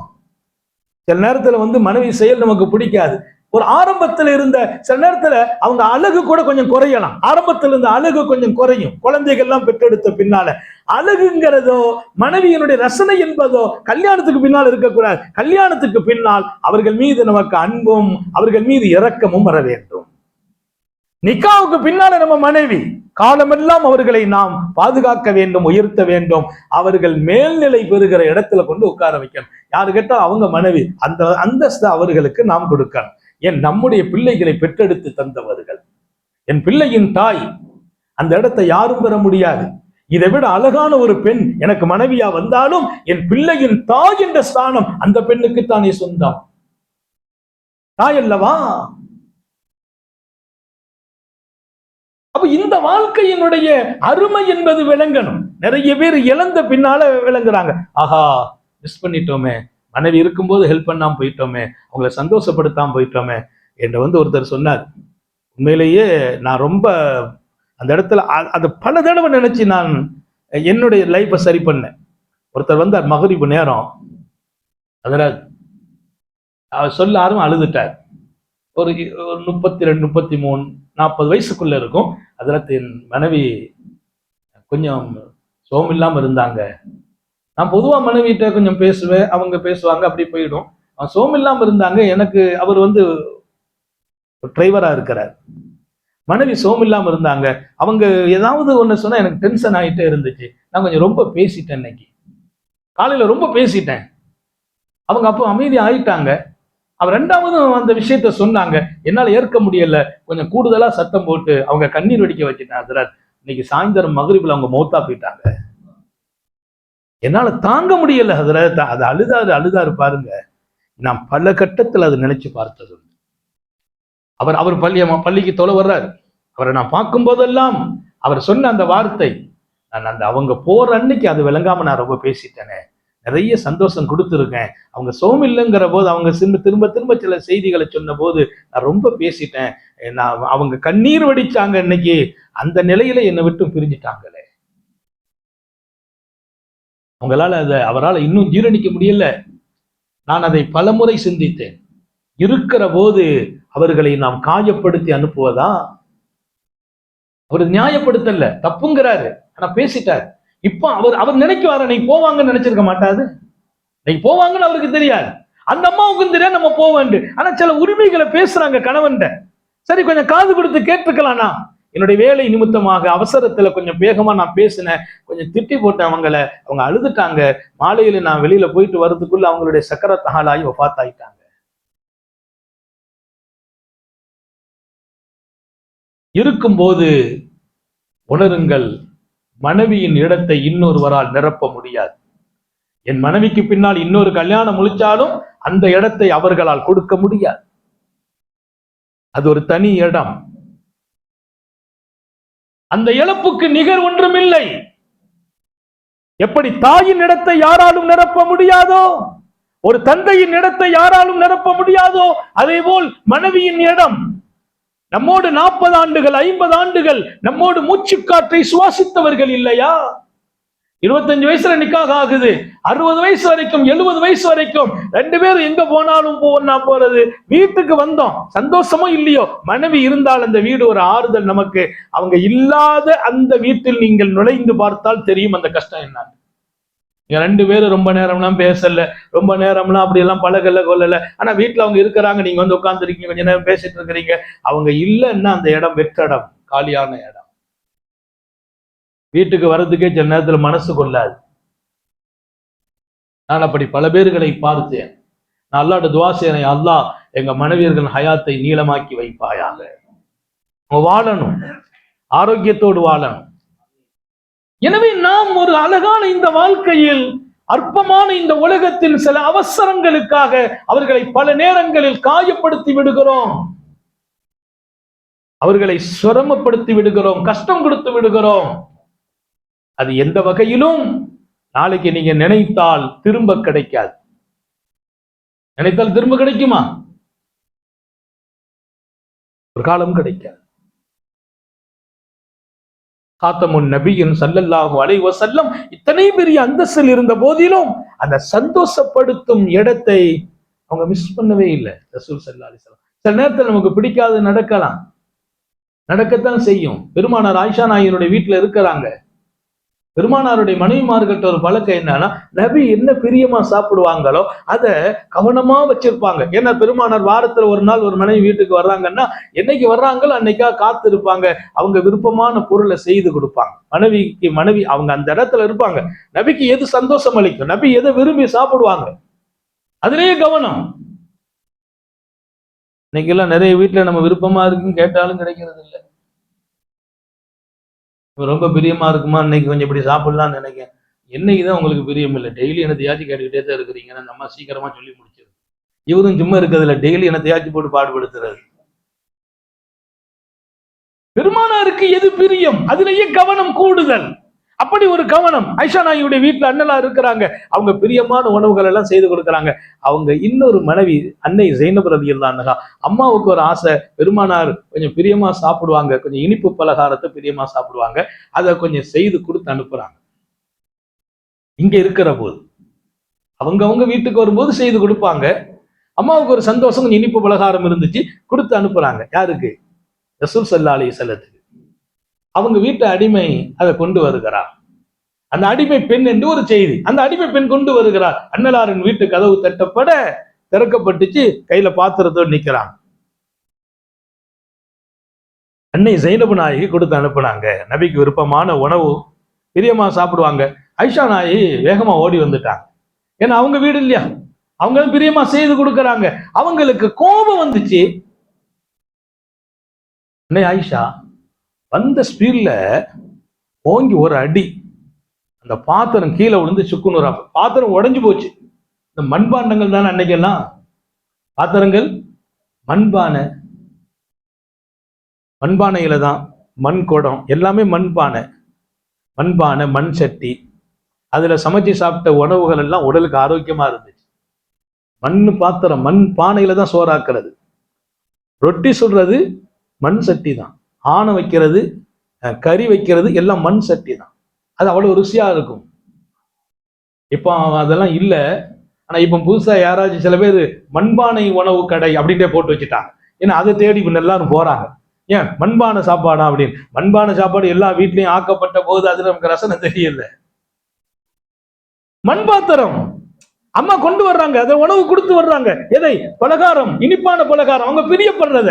ஐஷா நாய் கொஞ்சம் கோவம் வந்து ஓங்கி அடிச்சுட்டாங்க. அடிச்ச பாத்திரம் கீழே விழுந்து உடைஞ்சு போச்சு. பெருமானாருக்கு உணவை வீணாக்கினா பிடிக்காது, நிறையும் கூட. சரி, இப்ப என்ன வந்துட்டு பிரியமா கொடுத்துட்டு இருக்கிறாங்க, கொஞ்சம் சாப்பிடலாம். அத அவங்க டீல் பண்ண விதம், அணுகுன விதம், பானை உடைஞ்சு போச்சு, உணவு எல்லாம் வீணா போச்சு. உடனே அந்த அடிமை பயந்து ஓட போனோம். நிப்பாட்டி வீட்டுல போய் இன்னொரு பாத்திரத்தை எடுத்து, பெருமானார் வீட்டுக்குள்ள இன்னொரு பாத்திரத்தை எடுத்து அந்த அம்மா கையில கொடுத்து, இதை கொண்டு அங்க கொடுத்து, இங்க நடந்த விவகாரத்தை அங்க போய் சொல்லாதேன்றாங்க. அந்த மனைவிட்ட போய் உங்க விஷயம் தெரியுமா, போன அவங்க உடைச்சாங்க போட்டாங்கன்னா அவங்க பாவம் சந்தோஷமா கொடுத்துட்டு இருக்கிறாங்க. சொல்லும் போது பெருமானார் சொன்ன ஒரு வார்த்தை, ஹாரத்து உம்முக்கி, உன் தாய் ரோசப்பட்டு விட்டார்கள் என்றார். ஐஷாவை கண்டிக்கல, ஐஷாவை அடிக்கல, ஐஷா மேல வேகத்தை காட்டல. ஒரு வார்த்தை ரசூல் சொல்றார்கள், ஹாரத்து உம்முக்கி, உன் தாய். அந்த அந்த அம்மாவிட்ட சொல்றாங்க, அடிமைட்ட, எல்லாருக்கும் தாய். நபியினுடைய மனைவி உலகத்துக்கே தாய். அவங்களுக்கு அல்லாஹ் குர்ஆன்ல உம்மஹாத்துல் முஃமினீன், உம்மஹாத்துல் முஃமினீன், மூமின்களுக்கு தாய். வஅஸ்வாஜுஹு உம்மஹாத்துஹும், அல்லாஹ் குர்ஆன்ல சொல்றான். அந்நபி அவுலா பில் முஃமினீன மின் அன்ஃபுஸிஹிம், நம்முடைய உயிரை விட நபி நமக்கு மேலானவர்கள். குர்ஆனுடைய வசனம், நம்முடைய உயிரை விட நபி நமக்கு மேலானவர்கள். வஅஸ்வாஜுஹும் உம்மஹாத்து, நபியினுடைய வஅஸ்வாஜுஹு உம்மஹாத்துஹும், நபியின் மனைவியர்கள் மூமின்களின் தாய்மார்கள் என்றார். என் தாய்க்கு என்ன அந்தஸ்து, அந்த அந்தஸ்து ரசூலுடைய மனைவிக்கு. அதனாலதான் ரசூல் ஸல்லல்லாஹு அலைஹி வஸல்லத்தின் மனைவியர்களை பெருமானாருக்கு பின்னால் யாரும் நிக்கா செய்ய அனுமதி இல்லை. ரசூலின் மனைவி யாருக்கும் நிக்கா செய்ய முடியாது. ஆனா பொதுவா கணவன் மூத்தா போயிட்டு அடுத்த கணவனை நிக்கா செய்யற பழக்கம் உண்டு அரபுகள்கிட்ட. பெருமானாரின் மனைவியர்களை நிக்கா செய்யக்கூடாது, ஏன்னா அவங்க தாய். பெருமானார் ஸல்லல்லாஹு அலைஹி வஸல்லம் சொல்றாங்க, யார்ட்ட? ஆயிஷா நாயை பார்த்து, அந்த பொண்ணுட்ட, ஆரத்து உம்முக்கி, உங்க உம்மா ரோசப்பட்டுட்டாங்க. நாங்க அவ்வளவுதான். ரோசம் நம்ம கொடுக்கிற இடத்துல அந்த அம்மா கொடுக்கறதா, நம்ம வீட்டுல ரசூல் சாப்பிடணும், நம்ம செய்ததை சாப்பிடணும் அப்படின்னு அந்த ரோசத்துல அம்மாவுக்கு கை நீண்டிட்டு அடிச்சுட்டாங்க, உடைச்சிட்டாங்க அப்படின்னு சொல்லி முடிச்சுக்கிட்டாங்களே தவிர ஐஷா நாயகி கடுமையாக கண்டிக்க வேண்டிய இடமா கண்டிச்சாங்களான்னா இல்ல.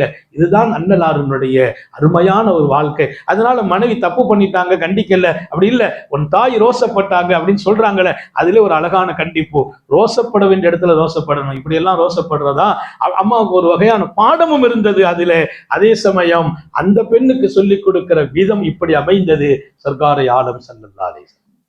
சில குறைகள், சில விஷயம் நமக்கு பிடிக்காம நடந்துரும். இன்னைக்கெல்லாம் நம்ம வீட்டுல அப்படி நடந்துச்சு வைங்களேன், எங்கேயாவது சாப்பாடு நம்ம வீட்டம்மா கோவப்பட்டு உடைச்சாங்கன்னா வீடே ரெண்டா போயிடும். இன்னைக்கு நம்ம சும்மா இருப்போம், நமக்கு பிரியமானவங்க இவங்க சாப்பாடு கொடுத்து வர்றாங்க, நம்ம வீட்டம்மா அதை வாங்கி கீழே கொட்டிச்சுன்னா விடுவோமா? நம்ம ரசூல் முன்மாதிரி. சில இடங்கள்ல நாம தான் கொஞ்சம் சைப்புத்தன்மையை கையாள வேண்டும் என்கிறார்கள். திருமண வாழ்க்கை என்பதும் குடும்ப வாழ்க்கை என்பதும் சமூக வாழ்க்கை என்பதும் சைப்புத்தன்மை இல்லை என்றால் அந்த வாழ்க்கையில ஜெயிக்க முடியாது. இன்னைக்கு எல்லாம் சைப்புத்தன்மை குறைஞ்சு போச்சு, எல்லாத்திலையும் குறைஞ்சு போச்சு. சகிப்புத்தன்மை இல்லாத ஒரு வாழ்க்கையை நோக்கி நாம் நகருகிறோம். 2 பேர் நம்மளை பேசிட்டாங்கன்னா உடனே நான் யாரு நீ யாரு, அதான் நாட்டுல நிறைய கலவரங்கள், நிறைய சண்டைகள். சகிப்புத்தன்மை வேணும். சரி பேசுனா பேசிட்டு போற, அதனால ரோசம் இல்லாமலாம் இல்ல. ரோசம் இருக்குது, மானம் இருக்கு, வெக்கம் இருக்கு, எல்லாம் இருக்கு. அதை தாண்டி சகிப்புத்தன்மை இருக்கு. சில பேர் லேசா அப்படி போட்டு விடுவான், உன்னை அப்படி பேசிட்டானே என்ன ரோசமே இல்லையா உனக்குன்னு கேட்பான். ரோசமெல்லாம் இருக்குப்பா, அதை விட சுன்னத்து சகிப்புத்தன்மை. சகிப்புத்தன்மையால் வீட்டை ஆள வேண்டும், சகிப்புத்தன்மையால் சமூகத்தை ஆள வேண்டும், சகிப்புத்தன்மையால் நம் வாழ்க்கையின் அனைத்திலும் நான் கால் எடுத்து வைக்க வேண்டும் ஜெயிப்பதற்கு. சுந்தர நபிகள் ஸல்லல்லாஹு அலைஹி வஸல்லம் ரொம்ப பெரிய அழகான வாழ்க்கை. குடும்பத்துல எப்போதுமே எல்லாரோடையும் ரசூல் இருக்க பிரியப்படுவாங்க. பெருமானார் ஸல்லல்லாஹு அலைஹி வஸல்லத்துடைய வீட்டு பெண்களை நீங்க எடுத்துக்கிட்டீங்கன்னா அவங்களுக்குள்ள ஒரே காலத்துல ஒரு 9 பேர் ஒன்னா இருக்கிறாங்க. நபியுடைய மனைவியர்கள் 9 பேர், எல்லாமே அல்லாஹ்வுடைய அனுமதியோடு நடந்த நிக்கா. ஒவ்வொரு நிக்காவுக்கும் காரணம், பெருமானார் நிக்கா செய்யறாங்களா, அல்லாஹ்வுடைய அனுமதியோடு நிக்கா நடக்குது. அது அல்லாஹ்வின் உத்தரவு. அது அதில் அத்தனையிலும் நம்முடைய பார்வை ஹைராகவே இருக்க வேண்டும். ஆனா மனைவியர்கள் எல்லாம் டெய்லி ரசூல் ஸல்லல்லாஹு அலைஹி வஸல்லம் மனைவியர்களை சந்திக்கிற பழக்கம் இருந்துச்சு. ஒன்னா இருந்து சாப்பிடணும் ஆசைப்பட்டாங்க. ஒன்னா இருந்து சாப்பிடணும், நபியோடு இருந்து சாப்பிடணும். எல்லாத்துக்கும் பிரியம் தானே. ஒருத்தர் வந்து நபி இடத்துல சொல்றாரு, யார சொல்லலாம், எவ்வளவு சாப்பிட்டாலும் பசி அடங்க மாட்டுக்குன்னாராம். எப்படி? எவ்வளவு சாப்பிட்டாலும் பசி அடங்கிறது இல்லை. சாப்பிட்டு முடிச்ச உடனே பசி வந்துருது. இன்னைக்கு அப்படிலாம் சொன்னோம்னா உடனே சுகர் டெஸ்ட் எடுத்து பாரு பார்ப்போம். சுகரை பாரு, உனக்கு ஏதோ சுகர் ஹைல இருக்குதுன்னு அர்த்தம். 400 தாண்டிட்டு சுகர் டெஸ்ட் பண்ணும்போது அவர் சொல்றாரு ரிசல்ட்ட, நான் சாப்பிட்ட பசியா இருக்கு, சாப்பிட்டு முடிச்ச உடனே அப்புறம்டா பசி வந்துருது, எதை சாப்பிட்டாலும் போதுங்கிற மனசு வரமாட்டுக்குன்னார். பெருமானார் ஸல்லல்லாஹு அலைஹி வஸல்லம் கேட்டாங்க, நீ தனியா சாப்பிடுறியா கூட்டா சாப்பிடுறியான்னு கேட்டான். சாப்பிடும்போது தனியா சாப்பிடுறியா சேர்ந்து சாப்பிடுறியான்னு கேட்கறான் முஹம்மது ரசூலுல்லாஹ். இல்ல நான் தனியா சாப்பிடுறேன், நாளைக்கு குடும்பத்தோட சேர்ந்து சாப்பிடுனாங்க. குடும்பத்தோட சேர்ந்து சாப்பிடு. அவர் அப்புறம் சேர்ந்து சாப்பிட்டு வந்தார். என்னப்பா இருக்கு? இப்ப அந்த பசியே இல்லை நாயகமே, சாப்பிட்டா அவ்வளவு போதுமா இருக்கு, திருப்தியா இருக்கு, பசி வர்றதே இல்லைன்னு. எதை கொடுத்தாலும் தீர்றது இல்லை தனியா சாப்பிட்டா. சேர்ந்து சாப்பிட்டு பாருங்க, சேர்ந்து சாப்பிடும் இப்படி கூடயும் சாப்பிட முடியும். அதே சமயத்துல அதனுடைய பரக்கத்து என்ன, பசி வரல. இது ஹதீஸ். நிறைய குடும்பங்கள்ல அல்லாஹ் குர்ஆன் ஷரீஃப்லயும் சொல்வான், நீங்க தனியா சாப்பிடுறது சேர்ந்து சாப்பிடுறது 2 விஷயத்தையும் அல்லாஹ் குர்ஆன்ல சொல்றான். ஆனா தனியா சாப்பிடுறதை விட கூட்டா சாப்பிடுறதுல பரக்கத்து இருக்கு. தனியா சாப்பிடுறதை விட கூட்டா சாப்பிடுறதுல பல கைகள் ஒன்றிணையட்டும்ங்கிறாங்க ஸல்லல்லாஹு அலைஹி வஸல்லம். அப்ப பழைய ஊர்கள்லாம் நீங்க பாத்தீங்கன்னா சகன் முறை இருக்கு. ஒரு சகன்ல சாப்பாடு வச்சு எல்லாம் சேர்ந்து உட்கார்ந்து சாப்பிடுவாங்க. ஒரே சகன்ல வைக்கிறது, 4 பேர் 3 பேர் கூட்டா இருந்து சாப்பிடுறது. இன்னைக்கு வீட்லயே இந்த பழக்கம் தான். எங்க தாப்பனார் தாயார் இருக்கிற காலத்துல ஒரு சகன்ல சாப்பாடு, நானு எங்க வாப்பா எங்க அம்மா எல்லாரும் உட்கார்ந்து சேர்ந்து சாப்பிடுவோம். பிள்ளைங்க எல்லாம் உட்காந்துவாங்க. இப்போ வீட்டுல வாப்பா அம்மா இல்ல, நான் என் மனைவி எங்க பிள்ளைங்க எல்லாம் ஒரே சகன்ல நான் சாப்பிடுவேன், என் பொண்ணு சாப்பிடுவா, என் ஒய்ஃபு ஒரு சகன். நான் வீட்டுல இல்ல, இங்க வந்தாதான் அப்படி நம்ம இங்க வர்ற இடத்துல தனியா சாப்பிட்டுக்கிட்டு இருக்கோம், அவ்வளவுதான். இங்கேயும் கூட்டத்தோட சாப்பிடணும்னா எத்தனை பேரை கூட்டி வைக்கிறது? தனியா சாப்பிட்டுக்கிறோம். ஆனா வீட்டுல நான் எத்தனை மணிக்கு லேட் ஆனாலும் காத்திருப்பான். ரொம்ப பிந்துச்சுன்னா போன் பண்ணி சொல்லிடுவேமா, லேட்டாக நீங்க சாப்பிட்டுருங்க, ஏன்னா நான் வந்து சாப்பிட இன்னும் லேட் ஆயிடும். சேர்ந்து சாப்பிடுவதில் ஒரு பரக்கத், அதுவும் குறிப்பா குடும்பத்துல மனைவி பிள்ளைங்க எல்லாம் உட்கார்ந்து சாப்பிடுற ஒரு பரக்கத். அந்த பரக்கத்து இன்னும் நம்முடைய கண் முன்னால் இருக்குது. பெருமானார் ஸல்லல்லாஹு அலைஹி வஸல்லம் மனைவியர்கள் சொன்னாங்க, நாங்க ஒரு வக்து மட்டும் நபியோட சேர்ந்து சாப்பிடணும் ஆசையா இருக்குது அப்படின்னாங்க. ஸல்லல்லாஹு அலைஹி வஸல்லம் உடனே ஓகே பண்றாங்க பாருங்க. ராத்திரி சாப்பாடு எந்த வீட்டுல நான் சாப்பிடுறேனோ அந்த வீட்டுல எல்லா மனைவிகளும் ஒண்ணு சேருவோம்னா. பெருமானார் ஹப்ஸா ரலியல்லாஹு அன்ஹாவுடைய வீட்டுல உட்கார்றாங்க, ஹப்ஸா நாயுடைய வீட்டுல இருக்கிறாங்க, எல்லா மனைவி அந்த வீட்டுக்கு வந்துருவாங்க. ஹப்ஸா நாயுடைய வீடு, பெருமானார் ஒரு வீட்டுல ஒரு நாள் இருக்கிறாங்க, அடுத்த வாரம் தான் அந்த வீட்டுக்கு வருவாங்க. இன்னைக்கு அங்க நைட்டு சாப்பிடுறாங்க, எல்லா மனைவியர்களும் அந்த வீட்டுக்கு வருவாங்க. அந்த வீட்டுல எல்லாருக்கும் சாப்பாடு, அண்ணலாரோடு சேர்ந்து எல்லாரும் சாப்பிடுவாங்க. கொஞ்ச நேரம் எல்லாரோடும் பேசிட்டு இருப்பாங்க. எல்லாரும் திருப்தி ஆகி அதுக்கு பின்னால் அவங்க வீட்டுக்கு போயிடுவாங்க. நபி எந்த வீட்டில் தங்குறாங்களோ அந்த வீட்டுல தங்கிடுவாங்க. இப்படி ஒரு அனுமதியை உத்தம நபி ஸல்லல்லாஹு அலைஹி வஸல்லம் அந்த மனைவியர்களின் விருப்பமாக இருந்தது. நபியோடு சேர்ந்து சாப்பிடணும். அப்படி வாய்ப்பு குறைவு. ஏன் குறைவு? பெருமானார் ஒவ்வொரு நாளும் ஒவ்வொரு வீட்டுக்கு போகணுங்கிற நிலை. இன்னைக்கு ஆயிஷா நாயகி வீட்டுல இருப்பாங்க, நாளைக்கு அப்சாவுடைய வீட்டுல இருப்பாங்க. ஆயிஷா நாயகி வீட்டுக்கு வர்றாங்களா, நைட் அங்க எல்லாரும் சாப்பிட அசம்பிளி ஆகிறது. மகிழ்ச்சியை கொடுக்கிற இடம் அது. அவர்கள் கேட்கிற போது கொடுக்கணும். மனைவிக்கு கேட்கிறாங்கல்ல, எங்களை நீங்க சந்தோஷப்படுத்துங்க, அவங்க சந்தோஷப்படுற மாதிரி நடந்து கொள்கிற ஒரு வாழ்க்கை. சில பேருக்கு அவங்க பேசினாலே பிடிக்கிறது இல்லையே, அவங்க கோரிக்கை வச்சாலே நமக்கு டென்ஷன் வருது. நிறைய வீட்டுல நீங்க பாத்தீங்கன்னா வெளியில இருந்து அவங்கள பார்த்தா பெரிய நல்ல ஆட்கள் மாதிரி தெரியுது. வீட்டுக்கு போயாச்சுன்னா தான் அவங்களுடைய எல்லா வகையிலையும் அவங்களுடைய குணம் வெளிப்படுது. வீட்டுல நல்ல குணம் வெளிப்படாது. இங்க யாரையும் குறை சொல்லல, நீங்க உங்களை சரி பண்ணுங்க. எல்லாரும் நம்மை நாம் சரியாக்கணும். நம்முடைய வீட்டுல நம்ம எப்படி நடக்கிறோம் என்று நீங்கள் உங்களுக்கு நீங்களே பரீட்சை செய்து பாருங்கள். இதுவரையிலும் என் மனைவி என்னால் என்ன சிரமப்பட்டு இருக்கிறார்கள் என்று பாருங்கள். அவர்களின் நிறைவேறாத ஆசைகள் என்ன என்று கண்டெடுத்து நிறைவேற்றுங்கள். என்னென்ன ஆசைகள் நிறைவேறவில்லை கண்டெடுத்து நிறைவேற்றுங்கள். என்ன விருப்பங்கள் கேட்டு நீங்கள் கொடுக்கவில்லை அதை கொடுத்து பாருங்கள். மனைவி என்கிற அந்த சொத்து மகத்தான சொத்து. அது சொர்க்கத்துக்கு நம்ம போகிற போது நம்ம அண்ணன் தம்பியா இருக்கிறோம், அத்தா அக்கா தங்கை, அத்தா அம்மா எல்லாம் இருக்கிறோம். நான் ரொம்ப பிரியம் எங்க வாப்பாட அத்தா வாப்பாட ரொம்ப பிரியம், உம்மாட ரொம்ப பிரியம். அவங்க 2 பேருக்காக நிறைய தியாகம் செய்தோம். அவங்க 2 பேரையும் இப்பவும் டெய்லி ஒரு நாள் விட்டு ஒரு நாள் இரவு கனவுல அவங்க வந்துட்டு இருப்பாங்க. அவங்களுக்காக நம்ம ஹஜ்ஜி செய்தோம், உம்ரா செய்தோம், எல்லாமே செய்தோம். அப்படி ஒரு பாசம், நெருக்கம், நேசம். ஆனாலும் சொர்க்கத்துக்கு போற போது நீங்க சேர்ந்து போங்கலாம் இல்லை. ஆயிஷா நாயகியும் பாத்திமா நாயகி ஒரு தடவை பேசிக்கிட்டாங்க. பாத்திமா நாயகி ரசூலுல்லாஹ் மேல ரொம்ப பிரியம், ஆயிஷா நாயகிக்கும் பிரியம்.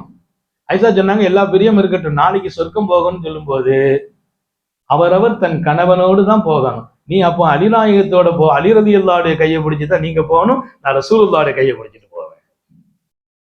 ஏன்? பாத்திமா நாயகின் மீது ரசூல் என் சதை துண்டுன்னு சொல்றாங்க. மகள் தகப்பனாரோட நாளை அங்க இருக்கலாம், ஒன்னா இருக்கலாம். உள்ள போற போது என்று எப்படிதான் இருக்கும்? அவர் அவருடைய ஜோடிகளோடு. நாளைக்கு நம்ம மனைவியோடு நம்ம சொர்க்கம் போகணும். அல்லாஹ் தௌஃபீக் செய்வானா. நான் ஒரு இடத்துல துவா செய்த நிறைய பேர் ஆமீன் சொல்லல. எப்ப மனைவியோட சொர்க்கம் போதும் அசத்து, இங்கப்பட்ட பாடாபடுத்து 40 வருஷமா கடந்து உரைஞ்சாச்சு. அந்த அம்மாவோட பட்ட கஷ்டம் இங்க பத்தாது, அங்கேயாவது கொஞ்சம் ஜாலியா இருப்போமேங்கிறார். நான் பெண்களுக்கு சொல்கிறேன், அப்படி ஒரு இடத்தை நீங்கள் கொடுக்க கூடாது. என்ன வாழ்க்கை? இந்த மாப்பிள்ளை வருத்த கனவை நினைக்க கூடாது. அம்மாவோட படாத பாடுபட்டுட்டோம், கஷ்டப்படுத்திட்டாங்க, எவ்வளவு சிரமம் கொடுத்துட்டாங்க, இவங்களெல்லாம் கூட்டு சொர்க்கம் போறதா அப்படின்னு நினைக்க கூடாது. இந்த பெண் என்னோட சொர்க்கம் வரணும். அல்லாஹ்ட்ட நிறைய நேரத்தில் துவா கேட்டது, ரப்பே சொர்க்கம் வேணும், நான் தனியாக போகக்கூடாது, என் சொர்க்கத்தில் என்னோடு என் மனைவி இருக்க வேண்டும். அல்லாஹ்ட்ட நான் கேட்கிறேன், ரப்பே எனக்கு சொர்க்கம் வேணும், வெறும் சொர்க்கம் அல்ல, என் மனைவியோடு கூடிய சொர்க்கம் வேணும். நம்ம சொர்க்கத்துக்கும் அவங்க எங்கேயோ போயிடக்கூடாது. நம்ம மனைவி நம்ம கூட சொர்க்கம் வர வேண்டும். இந்த உறவு சொர்க்கம் வரையிலும் தொடரும் உறவு, சொர்க்கத்திலும் தொடருகிற உறவு. இப்படி இருக்கணும் இந்த உறவு. அதனால நாம நம்ம மனைவி விஷயத்தில் ஏதேனும் குறைகள் நடந்திருந்தால் சரி செய்யணும். விருப்பங்கள் பூர்த்தி செய்யப்படலையா சரி செய்யணும். அவங்க வஃபாத் ஆயிட்டாங்களா, அவங்களுடைய மன்னரை நல்லா இருக்கணும்னு அவங்களுக்காக நிறைய துவா. ரசூல் ஸல்லல்லாஹு அலைஹி வஸல்லம் திடீர்னு ஒரு ஆடை குறிச்சு அறுக்கிறாங்க. திடீர்னு ஒரு ஆட்டை அறுக்கிறாங்க. நல்லா கவனிச்சுக்கங்க. ஆட்டை இப்ப எதுக்கு அறுக்கிறாங்க? குர்பானி அது எதுன்னு என்ன நோக்கம்? எல்லாருக்கும் ஒரே வீட்டுல உள்ளவங்க எல்லாம் கவனிக்கிறாங்க, எல்லாருக்கும் தெரியணும் இல்ல. திடீர்னு ஒரு ஆடு அறுத்துட்டு திடீர்னு சொன்னாங்க, நாயகமே இந்த ஆடு ஒண்ணும் இல்லை, என் மனைவி கதீஜாவின் ஞாபகம் வந்தது, எனவே இந்த ஆட்டை அறுத்து என் கதீஜாவின் தோழிகளுக்கு நான் கொடுக்கிறேன் என்றார்கள். அந்த பெண்ணுக்கு கொடுங்கள், இந்த பெண்ணுக்கு கொடுங்கள். யார் அவர்கள்? என் கதீஜாவின் தோழிகள். மௌத்தா போன பின்னாலும் மனைவியை நினைத்து பார்த்து மனைவிக்காக தானம் தர்மம் செய்த இடம் முஹம்மது ரசூலுல்லாஹ். வாழ்வதோடு முடிவதில்லை, சொர்க்கத்திலும் நம்ம கூட அவங்க இருக்கணும். அவங்க மறைந்த பின்னாலும் அவர்களின் நினைவலைகள் இருந்தது பெருமானாருக்கு. பக்கத்துல அருமையான ஆயிஷா இருக்கிறாங்க, அப்சா இருக்கிறாங்க, ஜைனப் இருக்கிறாங்க, உம்மு குல்சூம், எத்தனை மனைவிமார்கள். ஜைனப் இருக்கிறாங்க, உம்மு ஹபீபா, எவ்வளவு மனைவி ரசூலோடு இருக்கிறாங்க. ஆனால் அதனால கதீஜாவை மறக்க முடியுமா? நம்ம மனைவியினுடைய வஃபாத்து ஒரு கால் முந்திட்டாலும் அவங்களுக்காக நிறைய நல்ல காரியங்களை செய்யணும். அவங்களுக்காக ஒரு ஆட்டை அறுத்து கொடுத்து சதக்கா, அந்த நன்மைகள் எல்லாம் யாருக்கு? கதீஜாவுக்கு. இப்ப நான் கதீஜாவின் தோழிகளை சந்தோஷப்படுத்துகிறேன். கதீஜா சந்தோஷப்படுவார்களா இல்லையா? மன்னரையிலே பெருமானார் ஆடு அறுத்து என் தோழிக்கு கொடுத்து விட்டுருக்கிறார். ஒரு இனிமையான வாழ்க்கை, அழகான வாழ்க்கை இருக்கும் போது சரியாக்குங்கள். திருமண வாழ்க்கையில் நபி அவர்களை போன்ற வழிகாட்டி யாரும் இல்லை. நிக்காஹுவின் வாழ்க்கையில் எப்படி நடக்க வேண்டும் என்பதற்கு ஒரு மிகச்சிறந்த மார்க்கத்தினுடைய ஆழத்தை கற்றுக் கொடுத்தவர்கள் அகிலத்தின் அருட்கொடை முஹம்மது ரசூலுல்லாஹி ஸல்லல்லாஹு அலைஹி வஸல்லம். எனவே ஒருவர் மற்றவரை விருப்பத்தோடு வாழுங்கள், மகிழ்ச்சிப்படுத்தி வாழுங்கள், விட்டுக் கொடுத்து வாழுங்கள். சிலது நமக்கு பிடிக்கல, விட்டுக் கொடுங்கள். அவர்களுக்கு விருப்பமானதை உங்கள் விருப்பமாக மாற்றுங்கள். அவங்க ஒண்ணு விரும்புறாங்க, நமக்கு விருப்பம் இல்லை, மாத்துங்கள் உங்க விருப்பமாக. சில நேரங்கள்ல நம்ம சிலது விரும்புவோம், அவங்க மாத்தி விரும்புவாங்க. நம்ம என்ன விரும்பினாலும் உனக்கு அது பிடிக்காதுன்னு சொல்லக்கூடாது. அவங்க விருப்பத்துக்கு நம்ம மாறிடணும். பெண்களுக்கு சொல்ற, கணவன் விருப்பத்துக்கு நீங்கள் மாறுங்கள், ஹலாலா இருக்கணும், அவ்வளவுதான். மார்க்க அனுமதிக்கும். மார்க்க அனுமதிக்காத விஷயத்துல எல்லாம் மனைவி சொல்றாங்கலாம் கேட்கக்கூடாது. ஒரு நல்ல பையன், இளைஞர் ஒரு பையன் கல்யாணம் முடிச்சு வச்சேன், ஒரு 10 நாள் ஆச்சு, பள்ளிவாசலுக்கு வரல. 10 நாள் கழிச்சு வந்தாங்க, அந்த கழுத்துல ஒரு கெட்டு போட்டு வந்திருக்கேன், நாடி கெட்டு. எனக்கு ஆச்சரியமா போச்சு, மாதிரியா போச்சு. இந்த கெட்டு கடைசி காலத்துல கெட்டுற கெட்டாச்சு, இப்படி கெட்டு போட்டிருக்கிறாரு. இந்த கெட்டு, நாடி கெட்டு எப்ப போட்டோம்? கடைசி காலத்துல. கல்யாணம் முடிச்சு 10 நாள்லயே கெட்டு போட்டு நிக்கிறான். என்னப்பா அப்படின்னு கேட்டேன். அதற்கு ஒண்ணும் செய்ய நினைச்சுக்கிறாதீங்க, என்னப்பா விஷயம்? நேசா அவுத்து பார்த்தா தாடியை காணல. ஏற்கனவே தாடியோடு இருந்தார். கல்யாணம் ஆகி 10 நாள்ல எல்லாம் குளோஸ். கேட்டேன், என் மிஸ்ஸஸ் பிரியப்படலைங்கிறார். இது கல்யாணம் நம்மதான் முடிச்சு வச்சிருக்கு. என்ன பாப்பா, மிஸ்ஸஸ் எல்லாம் சரிதான், எல்லா செஸ்ஸும் இப்போ எஸ் எஸ்ன்னு போடணும். எனக்கு பேரே டபுள் எஸ். எனக்கு பேர் என்னங்க? Double S. என்ன காரணம்? வீட்டுல என்ன சொன்னாலும் எஸ் எஸ். இன்னைக்கு இப்படி செய்யுமா? S S S. Okay, double okay, அதெல்லாம் சரிதான். மார்க்கம், அல்லாஹ் ரசூலை விட யாருக்கும் முதலிடம் இல்லை. விட்டுக் கொடுங்கள் மனைவிக்காக. மனைவி விரும்புவதை நீங்கள் விரும்புங்கள். உங்கள் விருப்பத்திற்கு மனைவி வரட்டும். எல்லாம் ஷரியத்துக்குள்ளே இருக்க வேண்டும், அல்லாஹ் ரசூலுக்கு அடுத்து இருக்க வேண்டும். அவங்க விரும்பலன்னு நீங்க அதை எடுத்தது தப்புமா? இனி வச்சிடணும்னு அவர் வீட்டுல பேசி அப்புறம் அல்லாஹ்வுடைய கிருபையில வச்சிட்டாரு. இந்த ஒன்றிலையும் காம்ப்ரமைஸ்ங்கிறது ஷரியத்துல இல்லை. விட்டுக் கொடுத்தல் என்பது அவங்களுக்காக இவங்களுக்காக மார்க்கத்தை விட முடியாது. அல்லாஹ் ரசூல் அவங்களுடைய திருப்தியில தான் வாழ வேண்டும். ஆனா குடும்பத்தில் ஒரு அழகான வாழ்க்கை வாழுங்கள். மனைவியை சந்தோஷப்படுத்துங்கள். மனைவிமார்களுக்கு சொல்கிறேன், கணவனை சந்தோஷப்படுத்துங்கள். இது வெறும் வார்த்தை அல்ல, வணக்கம். ஒரு மனைவி கணவனை சந்தோஷப்படுத்துவது வணக்கம். நீங்க எப்படி அல்லாஹ்விட்ட நெருங்குறீங்களோ இது ஒரு நெருக்கம். கணவன் மனைவியை சந்தோஷப்படுத்துவது மார்க்கமும் வணக்கமும். உங்களால் உங்கள் மனைவி சந்தோஷப்பட்டால் அல்லாஹ்வும் சந்தோஷப்படுகிறான். எவ்வளவு பெரிய இடம். எனவே ஒருவர் மற்றவரை சந்தோஷப்படுத்துற இடத்துல இருக்கணும். தயவு செய்து சொல்றேன், மனைவி முகம் கோணும்படி கண் கலங்கும்படி நடக்காதீர்கள். அவர்களை குத்தி காட்டாதீர்கள், குறை சொல்லாதீர்கள். இன்னும் தெளிவாக சொல்லுகிறேன், அவர்களின் பெற்றோர்களை குறை சொல்லி அவர்களை காயப்படுத்தாதீர்கள். உங்க அத்தாவை தெரியாதா, உங்க அம்மாவை தெரியாதா, உங்க வளர்ப்பு தெரியாதா? அதில் அவர்கள் ரொம்ப காயப்பட்டு விடுவார்கள். அவர்கள் தாயை விட்டு, தந்தையை விட்டு, வீட்டை விட்டு, உறவை விட்டு, குடும்பத்தை விட்டு, வாழ்ந்த இடத்தை விட்டு, வளர்ந்த இடத்தை விட்டு, உடன்பிறப்புகளை விட்டு, கணவனே எனக்கு வேணும் என்று எல்லாவற்றையும் திறந்து உங்கள் வீட்டுக்கு வந்திருக்கிறார்கள். உங்கள் வீடு தஞ்சம் என்று வந்தவர்களை நீங்கள் காயப்படுத்துவது அநீதி இல்லையா? எத்த தாயோடு 20 ஆண்டுகள், தந்தையோடு 20 ஆண்டுகள், உடன்பிறப்புகளோடு 20 ஆண்டுகள், அவள் உல்லாசமாக வளர்ந்த வீடு, எல்லாத்தையும் விட்டு புதிய வீட்டுக்குள்ளே நுழைகிறாள். உங்கள் வீட்டுக்கு கணவன்மார்களுக்கு சொல்லுகிறேன், அந்த புதிய வீட்டில் அவளை மங்களப்படுத்துங்கள், மகிழ்ச்சிப்படுத்துங்கள். கணவனின் தாய்க்கும் தந்தைக்கும் சொல்லுகிறேன், உங்கள் மகள் போல் அவளை நடத்துங்கள். மருமகள் என்று 3வது இடத்தில் வைத்து விடாதீர்கள். உங்கள் மகளை போல் பாவியுங்கள். அந்த குடும்பம் ரொம்ப அழகாக இருக்கும். எந்த ஒரு சூழலிலும் மனைவியை கை நீட்டி அடித்து விடாதீர்கள். மனைவியை அடிக்கும் கணவன் நல்ல கணவன் அல்ல, நல்ல மனிதனும் அல்ல. அடிக்கிறது அநாகரீகம். அவளை காயப்படுத்தும் வார்த்தைகள் கூடாது. கஷ்டப்படும் நிலையில் நிறுத்தாதீர்கள். ஏதாவது ஒன்று அவ சொன்ன காது கொடுத்து கேளுங்கள். சலிப்பு தட்ட வேண்டாம். கல்யாணமான 10 வருஷம் ரொம்ப ஜாலியா இருக்கிற, அதுக்கு பின்னால இப்ப மனைவியே இருக்குது, மனைவியோடு பேசுறது பிடிக்கல. ஏன்? சொர்க்கம் வரையிலும் பாதுகாக்க வேண்டியவர்கள் அவர்கள். அதேபோல் பெண்களுக்கும் சொல்லுகிறேன், கணவன் விஷயத்தில் அழகாக நடங்கள். உங்கள் உணர்ச்சிகள், கோபங்கள், வேகத்தை கட்டுப்படுத்துங்கள். கணவன் மனைவிங்கிற உறவை சொர்க்கத்திலும் தொடர்வதற்கு வாய்ப்புகளை உண்டாக்குங்கள்.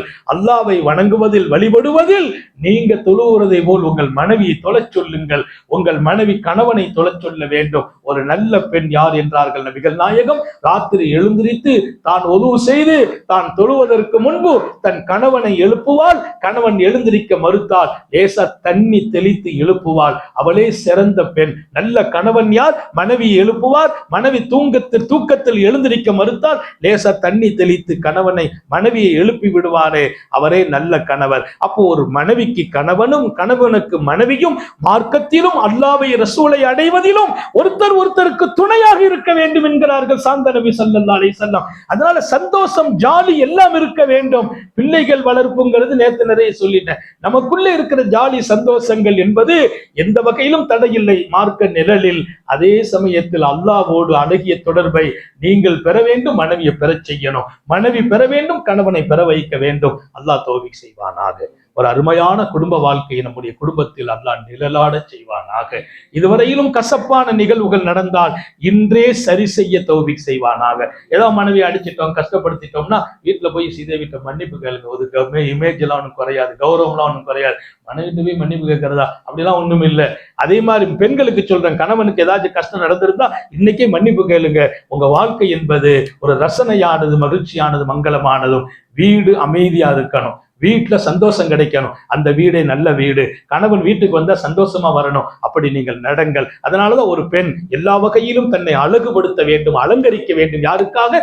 கணவனுக்காக. ஏன்? கணவன் உன்னை பார்த்தா மகிழ்ச்சி வர்ற மாதிரி நீ நடப்பதற்கும் கூட மார்க்கம் உன்னை அனுமதிக்கிறது, கணவனுக்காக மட்டும்.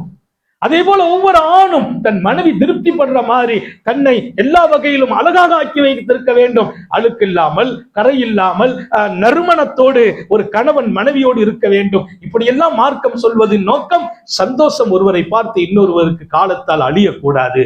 அப்படி ஒரு நல்ல வாழ்க்கையை அல்லாஹ் ஒவ்வொரு வீடுகளிலும் தௌஃபீக் தருவானாக, ஆக்கி வைப்பானாக. கஷ்டங்கள், சிரமங்களை பாதுகாப்பானாக. நீண்ட நெடிய நாட்கள் நோய் நொடிகள் இல்லாமல் உடல் ஆரோக்கியத்தோடு, மனநிறைவோடு, இன்பத்தோடு அல்லாஹுவை நின்று வணங்கி வழிபட்டு வாடும் நசீபையும் பாக்கியத்தையும் எல்லாம் அல்லாஹ் உங்களுக்கும் எனக்கும், நம்மை ஈன்றெடுத்த தாய் தந்தையர்களுக்கும், நமது மனைவி மக்கள், உற்றார் உறவினர் யாவருக்கும் கொடுத்தருள் புரிவானாக. நமது உயிரினும் மேலான கண்மணி காத்தமுன் நபியின் சர்காரை ஆலம் சுந்தர நபிகள் ஸல்லல்லாஹு அலைஹி வஸல்லம் அவர்களை கனவிலும் நனவிலும் கண்டுகளிக்கும் பெரும் பாக்கியத்தை அல்லாஹ் நம் எல்லோருக்கும் கொடுத்தருள் புரிவானாக என்ற நல்ல துஆக்களோடு உங்கள் எல்லோருடைய துஆவை ஆதரவைத்து என் வார்த்தைகளை நிறைவுபடுத்துகிறேன். வாஹிரு தாவானா அல்ஹம்துலில்லாஹி ரப்பில் ஆலமீன். அஸ்ஸலாமு அலைக்கும் வரஹ்மத்துல்லாஹி வபரகாத்துஹு.